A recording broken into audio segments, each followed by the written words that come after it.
Why smiling too much may be bad for you. Keep smiling may not be the best piece of advice or coping strategy for some people after all, suggests new research.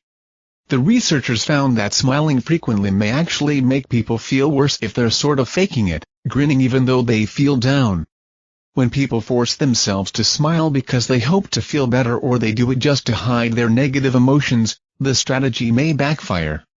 The bottom line of the study: whether a wide grin will hurt your emotional well-being depends on the motivation behind it, the researchers said.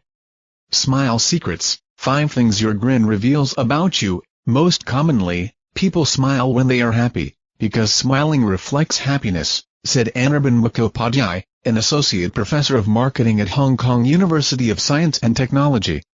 However, people also smile when they are unhappy, to mask negative emotion or to try and become happy. In the latter scenario, people may associate the acts of smiling not only with feeling happy, but also with feeling unhappy, he said.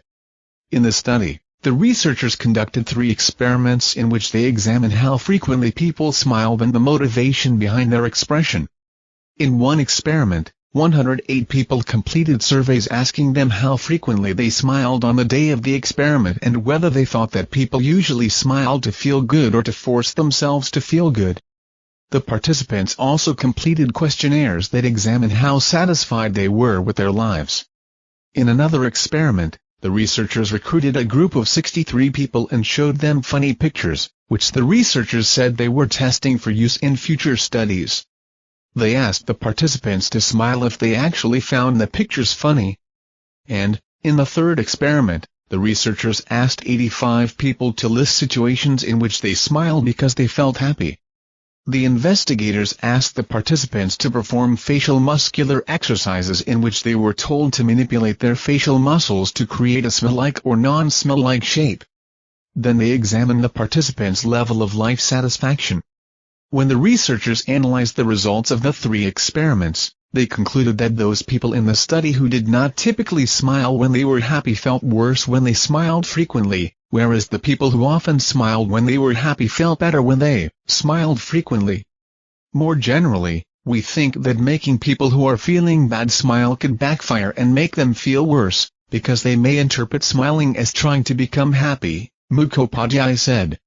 Smiling frequently would remind them of being not happy, he said, advising that the best strategy in such cases may in fact be not to smile until the negative emotion that is making a person feel bad gets resolved. So who should smile as much as possible and who shouldn't? People who smile frequently because of their naturally cheerful personality should feel free to just keep smiling, as this may indeed make them feel better, Mukhopadhyay recommended. However, people who don't naturally grin should remember that, for them, a smile is likely just an attempt to become happy, he said. In practice, I think people can think about their own beliefs about smiling, see how they feel about how frequently they smile and adapt either their beliefs or their behaviors to make themselves feel better, he said. The study was published in the July issue of the Journal of Experimental Social Psychology. Editor's recommendations: more from Live Science.